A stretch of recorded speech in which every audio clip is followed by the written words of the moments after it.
Bonjour tout le monde, je m'appelle Laurie et je viens vous parler de lecture. Aujourd'hui, pour la vidéo d'aujourd'hui, je me suis inspirée de Reading Ririn. C'est une fille qui est sur YouTube et aussi sur Instagram.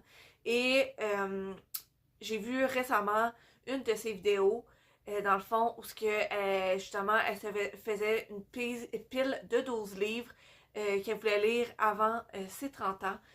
Dans sa vidéo, elle expliquait qu'avant, euh, elle se faisait une pile de livres, tu sais, par exemple, 28 livres pour à lire avant ses 28 ans, 29 livres à lire avant ses 29 ans.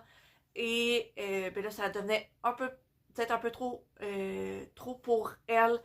Euh, donc, d'où le pourquoi un livre par mois qu'elle voulait absolument lire avant ses 30 ans. Et je me suis dit, le concept est vraiment nice. Et justement, j'aimerais ça m'en inspirer pour faire la même chose, mais pour mes 28 ans. Parce que je viens de célébrer mes 27 ans. Et ben, je me suis dit, ben, c'est une nouvelle année pour moi. Puis je me suis dit, ben, justement, je me suis rassemblé 12 livres que j'aimerais prioriser pour la prochaine année, que j'aimerais lire avant mes 28 ans. Donc, je me lance là-dedans. J'ai Quand les enfants tuent de Christian Page. Ben, c'est un livre dans lequel il parle de différents cas d'enfants qui ont tué, d'où vient le titre. C'est 30 affaires, c'est ça, c'est 30 affaires criminelles impensables. Je vais lire rapidement le résumé parce que ça parle de justement un petit résumé de certains cas. Donc, à 11 ans, Marie-Belle imagine des jeux divertissants, ce qui la fait bien rire, étrangler les bambins du voisinage. Le petit James, 2 ans, échappe à la surveillance de sa mère. Il est retrouvé sans vie et affreusement mutilé sur une voie ferrée. Ses bourreaux, 2 gamins de 10 ans. Lundi matin, 8h30. La cloche sonne à l'école. Pour Brenda Ann Spencer, 16 ans, c'est l'heure de tirer sur des élèves. La jeune Wendy Gardner n'a que faire de la morale de sa grand-mère. À 12 ans, elle veut fréquenter des garçons. Mamie ne gagnera pas. Euh, Pierre Folliot, 14 ans, s'apprête à faire ses devoirs. Mais il change d'idée. Il va plutôt tuer toute sa famille en écoutant Shrek. Et 25 autres histoires vraies et choquantes où les enfants ne sont pas que des petits monstres. Ce sont des monstres tout court. J'aime beaucoup le true crime de façon générale. J'écoute beaucoup de podcasts de true crime. J'écoute beaucoup de séries, par exemple, de policiers, genre, par exemple, Criminal Minds. J'ai vraiment aimé ça. Je trouve ça. Puis, SWAT. Ben, c'est un peu plus action par ma part, mais je trouve ça quand même intéressant. Fait que je me. C'est un peu lourd comme sujet, mais je me dis si j'alterne, par exemple, je lis un cas, j'avance un livre plus léger, je lis un autre cas, je reviens sur une lecture plus légère, ça devrait pas être si pire. Donc c'est ça, j'ai ce livre-là. Et j'aimerais aussi lire Un royaume de glace et de cendres. C'est le deuxième tome de La guerre des royaumes de L.G. Andrews. J'ai aussi j'ai annexé aussi le troisième tome que j'ai quelque part dans ma bibliothèque. En fait, il est juste à côté de moi. Ça. Bon, j'allais compter les deux pour un seul tome, même si c'est 2 tomes, mais j'aimerais ça les avoir lus les deux pour mes 28 ans. J'avais lu le premier tome, j'avais adoré. Je sais pas pourquoi j'ai pas poursuivi la série. Je me suis acheté la suite, mais je les ai pas encore lus. Je sais pas trop pourquoi. Fait que j'aimerais ça les terminer pour mes 28 ans. Et possiblement lire le quatrième tome, dépendamment de quand il va sortir. Mais en gros, le premier tome, c'était sur Élise, il me semble son prénom. Une jeune femme qui, dans le fond, son oncle est roi du royaume. Et il n'aime pas tant sa nièce. Le roi n'aime pas tant Élise parce que, ben, elle s'en fout un peu du code de conduite pour les jeunes femmes. Elle veut apprendre à manier les armes et tout. Donc, pour la protéger, le roi va embaucher Legend Grey qui va lui servir un peu de garde du corps. Mais là, à un moment donné, il va y avoir un coup d'état qui pour essayer de renverser le, le roi. Et ben, Élise va devoir décider si elle se range euh, du côté des humains ou de son amour. Donc c'est ça. Un peu une romantaisie une série de romantaisies que j'aimerais continuer slash terminer pour les tomes de sortie 6 mai 28 ans. J'aimerais aussi lire Ace, What Asexuality Reveals About Desire, Society and the Meaning of Sex. Je me l'étais acheté l'année passée parce que, ben pour ceux qui ne le savent pas, ben je suis asexuelle et je trouvais ça vraiment intéressant comme livre. Puis en gros, c'est comme ça s'intéresse à justement la sexualité, puis oui, ce que ça révèle par rapport à la société, puis à la place de la sexualité dans la société. Puis ça, je trouvais que ça avait l'air intéressant. J'ai toujours pas lu. En fait, c'est que ça a l'air d'être un peu plus. C'est pas de la fiction, c'est un peu plus. Ben, pas éducatif, mais tu sais, c'est. Je sais pas comment le dire, mais bref, c'est pas de la fiction, c'est pas une histoire, c'est plus critique. Puis en plus, c'est écrit en anglais, fait que c'est ce qui me fait un peu plus peur. Parce que déjà que je lis principalement de la fiction. Mais déjà là, lire de la non-fiction, je lis moins de ça. Puis en plus, c'est dans une langue qui n'est pas ma langue première. Donc, à voir, mais j'aimerais ça le lire. J'aimerais ça le lire prochainement. J'ai Post-Mortem de Marilou Addison. C'est par rapport à justement la photographie, mais dans le temps, parce que je vais lire le résumé vu qu'il était assez court. Photographie post-mortem, pratique courante au 19e siècle et au début du 20e siècle, qui consistait à mettre en scène un défunt comme s'il était toujours vivant et à le prendre en photo. À cette époque, la mort n'était pas un tabou. On voyait les dépouilles, on ne les cachait pas en vitesse. Mais de nos jours, qui sait ce que la vue de telles photos peut faire à un esprit torturé? Il est parfois si facile de basculer de l'autre côté, celui de la folie. Dans le fond, ben je me rappelle, je me l'étais acheté au Salon du Livre de Québec de 2024. Puis, de ce que l'autrice m'avait raconté, c'est qu'elle s'est un peu inspirée de ces photographies-là pour faire un livre de fiction là-dessus. Un peu plus, t'es pas dans l'horreur, mais comme t'es pour que le lecteur ne se sente pas nécessairement bien en lisant le livre. Puis ça m'avait vraiment intriguée. Puis c'est quand même écrit gros. Fait que les pages sont quand même ben, tu sais, c'est ça. Je trouve que ça a l'air d'être une lecture semi-facile. Ben, pas facile, mais pas si rapide non plus parce que ça dépasse quand même les 300 pages. Mais bref, ça a l'air d'être une lecture intéressante. C'est ça. J'aimerais aussi lire Petit meurtre entre amis, Dérapage de Sophie Gagnon-Roberge. Donc le résumé, en gros, je vais vous le lire aussi vu que qui est assez rapide. Quelle est la meilleure chose à faire quand ton meilleur ami meurt devant toi et que tu es peut-être un peu en partie responsable? A. Appeler la police. B. Fuir. C. Cacher le corps. Et C. Être entouré. Et dire qu'ils avaient un plan. Je trouvais que ça ressemblait un peu... mais pas que ça ressemble, mais tu sais, A Good Girl's Guide to Murder. Meurtre... c'est quoi? Meurtre... mode d'emploi, quelque chose du genre en français. Je trouvais que ça avait à peu près la même vibe. C'est un roman plus jeunesse, peut-être 13 plus. J'avais vraiment aimé A Good Girl's Guide to Murder. Je me suis dit, je devrais l'aimer aussi, tout le pourquoi je me le suis acheté. Puis, c'est ça, j'aimerais ça l'avoir fini d'ici l'année prochaine. J'ai aussi mis dans cette pile-là Girl Serpent Torn de Melissa Zardust.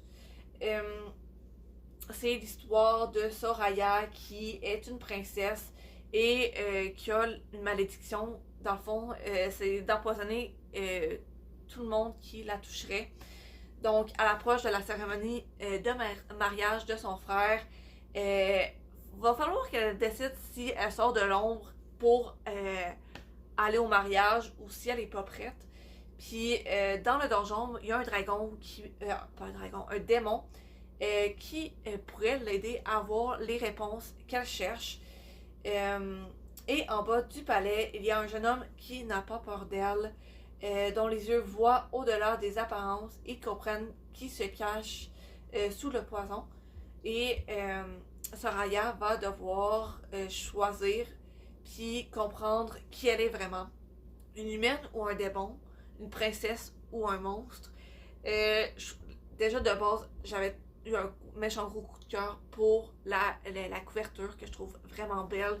Les couleurs, je les trouve vraiment belles. La couverture avec les roses et le serpent. Puis en plus, en lisant le résumé, après ça, je m'étais dit, faut que je me l'achète. Et j'ai toujours pas lu, il traîne dans ma bibliothèque. Donc c'est le moment, il faut que je le lise. Bon, le prochain livre, c'est un livre que je veux apporter à la job et le lire là-bas. Parce que genre, le titre c'est Murder Your Employer, Make Master's Guide to Homicide, le volume 1 de... ben c'est ça. Vous comprendrez par le titre que le pourquoi du comment. Dans le fond, c'est genre le titre, si je le traduis, c'est tuer votre employeur, le guide de Ming Masters à l'homicide. Donc, on s'entend, c'est pour ça que je veux le lire où ce que je travaille, parce que on s'entend, c'est pas un guide que je veux utiliser dans la vraie vie, mettre en action. Mais je trouve que juste avec le titre, je trouverais ça hilarant de voir la réaction de mes collègues. Puis, honnêtement, je l'ai principalement acheté pour le titre. Je trouvais ça drôle. Je me rappelle même plus de l'histoire, mais tu sais, juste avec, par exemple, la carte à l'intérieur, je trouvais que le livre avait l'air intéressant. Puis, le livre est vraiment beau.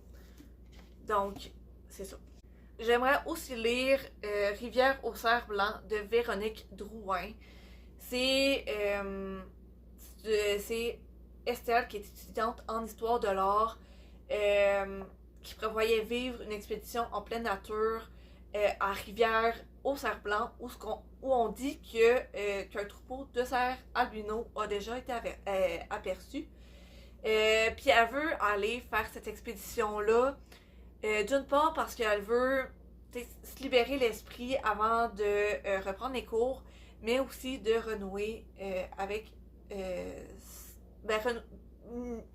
mieux rentrer en contact avec son chum parce que justement elle s'attendait à réparer son couple à la dérive, mais il y a plein d'installations mystérieuses de plus en plus morbides qui apparaissent au beau milieu de la forêt.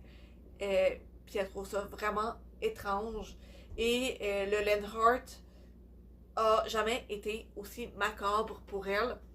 Puis on se demande, est-ce qu'elle va pouvoir... est-ce qu'elle va réussir à y échapper?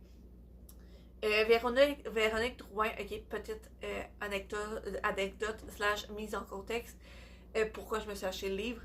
En gros, j'avais lu une série de livres qu'elle avait écrite plus pour un public jeunesse, c'est ça que je voulais dire. Et dans le fond, à l'ancienne job de ma mère, dans le fond, ma mère travaillait avec le mari de Véronique Drouin. Puis dans les 2 premiers tomes de cette série-là, dont je me rappelle plus le nom, je m'en excuse, elle m'a fait une dédicace et elle m'a dessiné la personnage principale et son acolyte grenouille dans le 2e tome.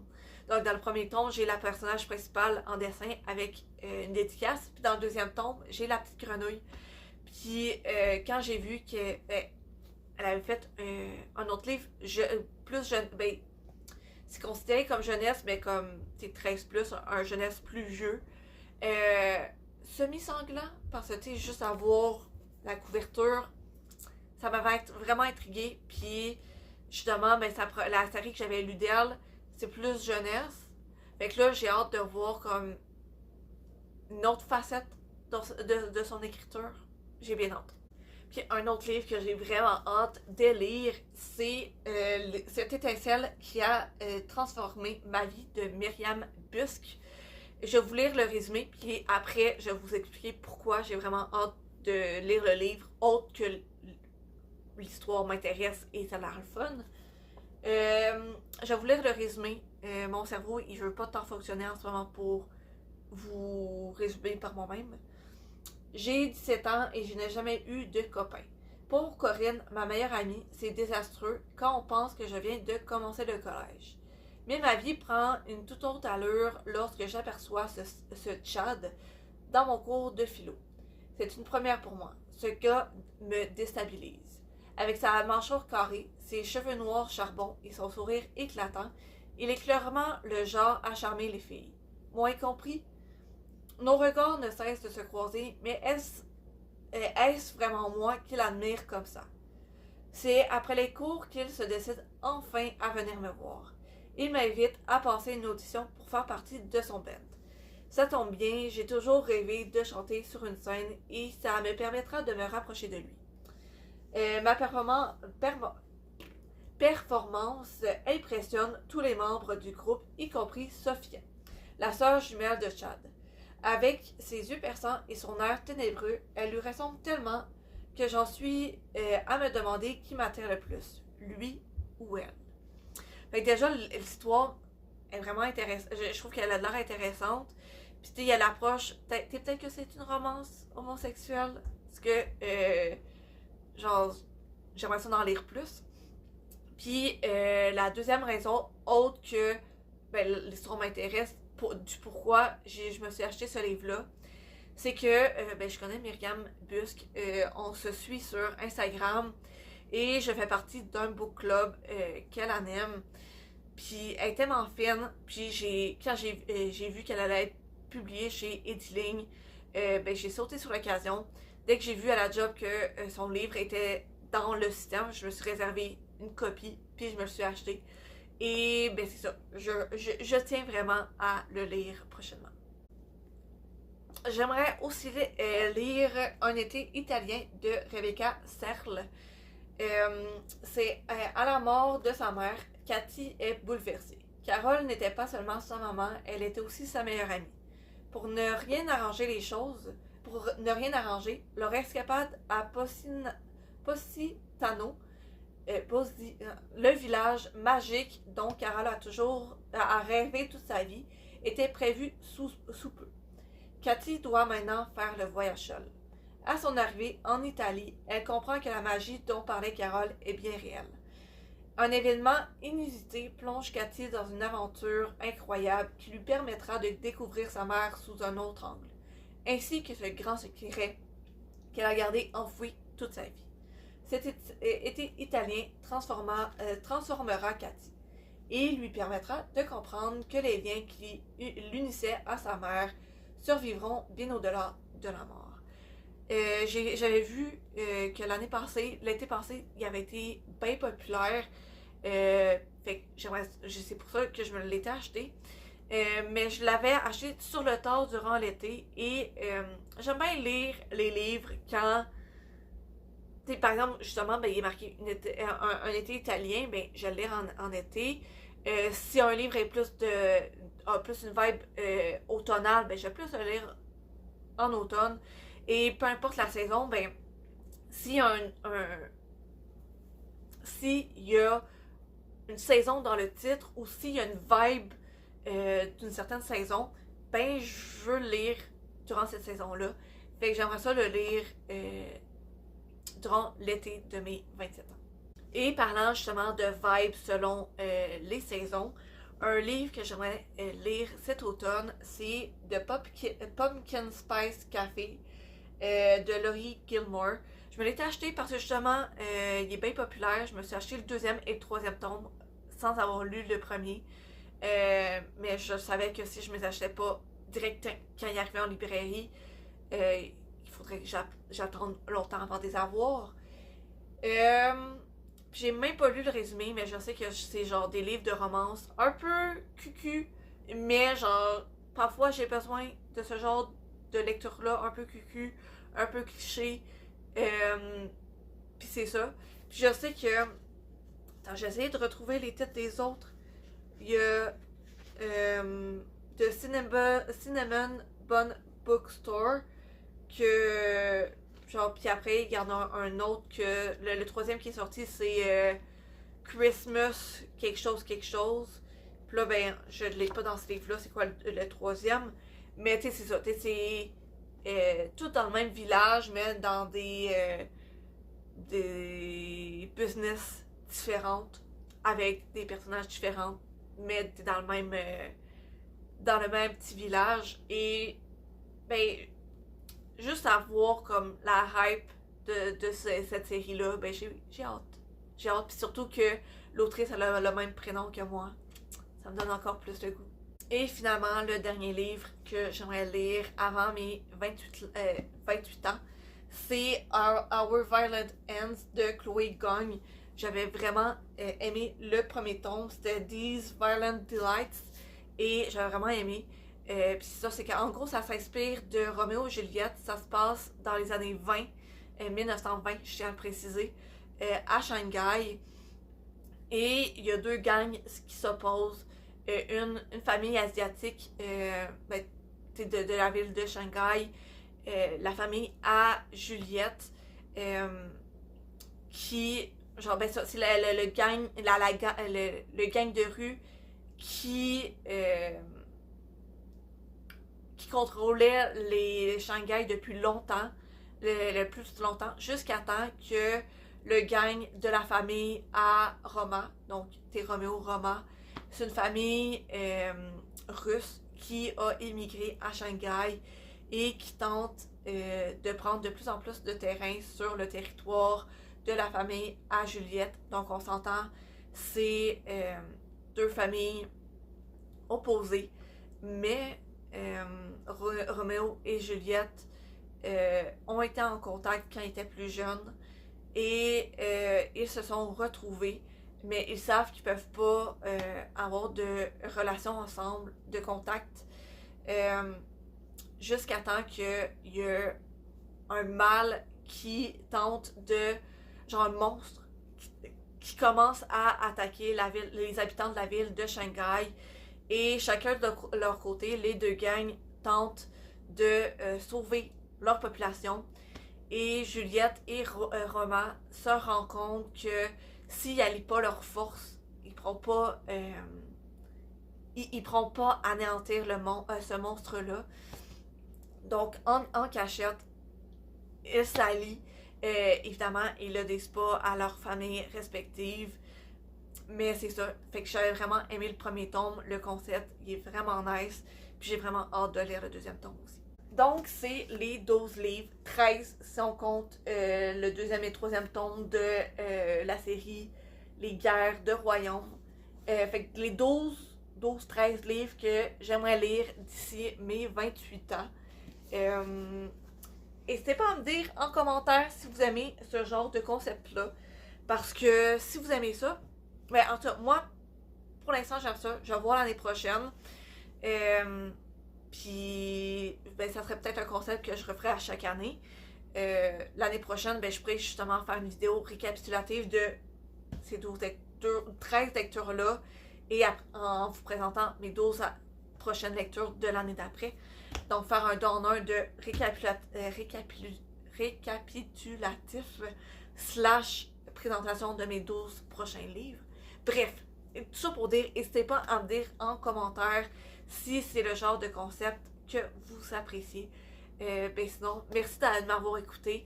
N'hésitez pas à vous abonner si ce n'est pas déjà fait. À mettre un like sur ma vidéo si vous l'avez apprécié.